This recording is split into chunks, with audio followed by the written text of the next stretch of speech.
Hello friends, तो स्वागत है आप लोग का अपने यूट्यूब चैनल में फिर से एक बार। फ्रेंड्स, आज मैं कोई बड़ा अपडेट लेकर नहीं आया हूँ। आज हम लोग बात करेंगे, आज के न्यूज़पेपर में एक न्यूज़ निकला हुआ है कि आप लोग पढ़ रहे होंगे कि डाटा एंट्री ऑपरेटर 534 आधुनिक रिकॉर्ड रूम का संचालन करेंगे। ये वही डाटा एंट्री ऑपरेटर है जिनका चयन अभी कुछ दिन पहले बेल्टोन ने किया था। चूँकि हम सभी बेल्टोन अभ्यर्थियों ने मेल भेजा था बेल्टोन के पास, लेकिन उसमें से 534 को ही चयन किया गया और उन लोगों को एलआरसी में काम करने के लिए अलाउ किया गया। तो ये वही डाटा एंट्री ऑपरेटर है जिनके बारे में बात की जा रही है, बेल्टोन वाले ही हैं जो अब रिकॉर्ड रूम का संचालन करेंगे एलआरसी में। तो आइए इस न्यूज़ को पूरी तरह से पढ़ते हैं, अच्छी तरह से पढ़ते हैं और जानने की कोशिश करते हैं क्या कहा गया है इस न्यूज़पेपर में। तो जैसा कि आप लोग देख रहे होंगे कि राज्य के सभी 534 मॉडर्न रिकॉर्ड रूम का संचालन डाटा एंट्री ऑपरेटर करेंगे। सभी 534 रिकॉर्ड रूमों के लिए ऑपरेटर का चयन कर बेल्ट्रॉन ने सूची राजस्व विभाग को दे दी है।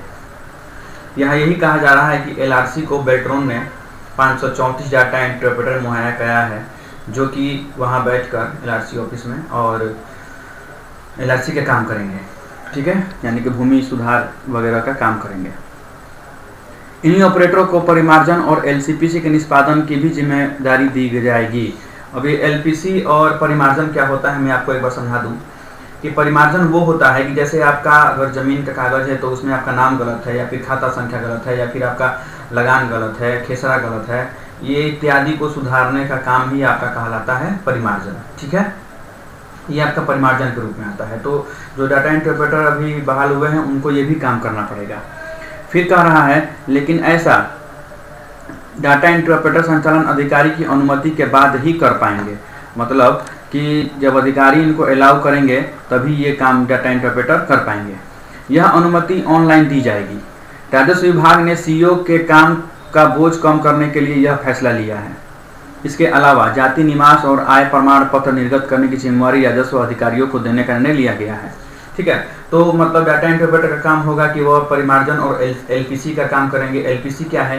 तो एलपीसी का फुल फॉर्म मैं आपको बता दूं, इसका फुल फॉर्म होता है लैंड पोजेशन सर्टिफिकेट, मतलब कि भूमि कब्जा प्रमाण पत्र। भूमि कब्जा प्रमाण पत्र क्या होता है? भूमि कब्जा प्रमाण पत्र होता है कि आपका जमीन आपके नाम से है। ठीक है, मतलब आप भूमि के मालिक हैं। ये कागजात आपको जब आप कृषि लोन लेने जाएंगे वहाँ आपको काम पड़ता है, या फिर मान लीजिए आपके पूर्वजों के नाम कुछ ज़मीन है तो उसमें से आपका कितना हिस्सा बनता है, यह सर्टिफिकेट वही दर्शाता है। ठीक है, तो यहाँ यही कहा जा रहा है कि जो जातीय निवास और आय प्रमाण पत्र का काम होगा वह राजस्व अधिकारी करेंगे। ठीक है, विभाग इसी महीने डाटा एंट्री ऑपरेटर की पोस्टिंग कर देगा। ऑनलाइन परीक्षा के जरिए इनका चयन हो चुका है। बेल्टोन ने सूची राजस्व भूमि विभाग को सौंप दी है। हर आधुनिक अभिलेखागार में 4 एंट्री डाटा एंट्री ऑपरेटर की नियुक्ति होनी है। पहले चरण में एक डाटा एंट्री ऑपरेटर की नियुक्ति की जा रही है।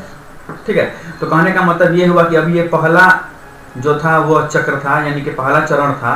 पहले चरण में एक डाटा एंट्री ऑपरेटर को बहाल किया गया है 534 रिकॉर्ड रूम में। ठीक है, हो सकता है कि आगे और भी आपको बात देखने को मिल सकता है, क्योंकि यहाँ कहा जा रहा है कि 4 डाटा एंट्री ऑपरेटर की नियुक्ति करनी है। ठीक है, तो आगे भी आपको और बहाली देखा जा सकता है।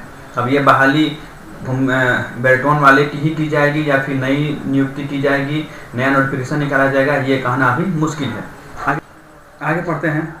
राजस्व विभाग के अपर मुख्य सचिव के कार्यालय में बुधवार को ऑपरेटरों की ज्वाइनिंग और पोस्टिंग पर चर्चा हुई। बैठक में अपर मुख्य सचिव विवेक कुमार सिंह के अलावा निदेशक भू अभिलेख जय सिंह, संयुक्त सचिव कंचन कपूर, LIC सलाहकार अखिलेश कुमार झा समेत अन्य वरिष्ठ अधिकारी उपस्थित थे।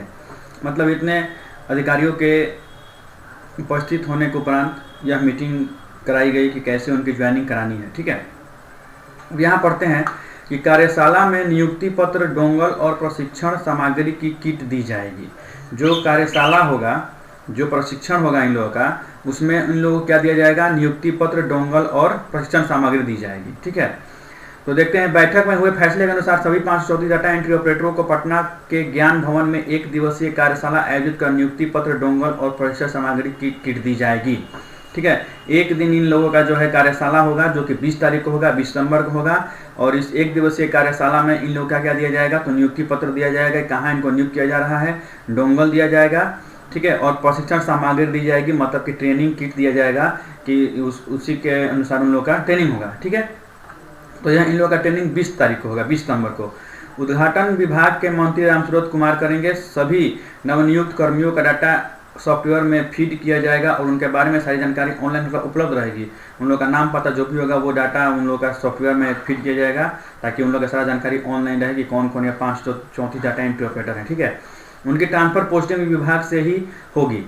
पोस्टिंग के बारे में स्पष्ट कर दिया गया है कि किसी पुरुष कर्मी की नियुक्ति अपने प्रमंडल में नहीं होगी, जबकि महिला कर्मी की नियुक्ति अपने गृह जिला के से बाहर होगी। आप लोग जानते ही हैं कि पहले ही यह हम लोग को डिक्लेरेशन हम लोग दिए थे कि हम लोग अपने ज़िला में कभी भी मतलब यह नहीं कहेंगे कि हम लोग को अपने ज़िला में काम करना है। ठीक है, हम लोग अपने ज़िला से बाहर ही काम करना होगा। तो उन लोगों ने पहले ही ये बॉन्ड भरवा लिया है, हम लोगों से डिक्लेरेशन करवा लिया है। तो ऑब्वियस सी बात है कि हम लोग को अपने ज़िला में काम नहीं मिलेगा। तो यहाँ वही कहा जा रहा है कि पुरुषों को अपने प्रमंडल में काम नहीं मिलेगा, जबकि जो महिला हैं उन लोग को अपने गृह जिला से बाहर मिलेगा। कर्मियों को प्रशिक्षण के लिए अपने जिला में गृह अंचल के अलावा किसी अन्य अंचल में कुछ दिनों तक के लिए भेजा जाएगा। ठीक है, ट्रेनिंग आप लोग का होगा जो आपके गृह अंचल में भी हो सकता है और उसके बाहर भी होगा। पोस्टिंग के बाद सभी नवनियुक्त डाटा एंट्री ऑपरेटर को 6 दिवसीय प्रशिक्षण के लिए बुलाया जाएगा।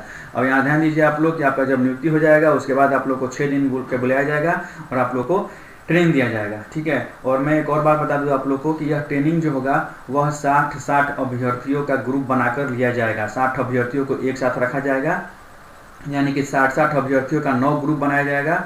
उसके बाद उन लोगों का ट्रेनिंग स्टार्ट होगा, यानी कि 60 अभ्यर्थी एक साथ मिलकर ट्रेनिंग करेंगे। ठीक है, अब उसके बाद ट्रेनिंग के बाद आप लोग का एग्जाम होगा कि नहीं होगा, बिना एग्जाम लिए आप लोग को नियुक्ति दी जाएगी, काम पर रखा जाएगा।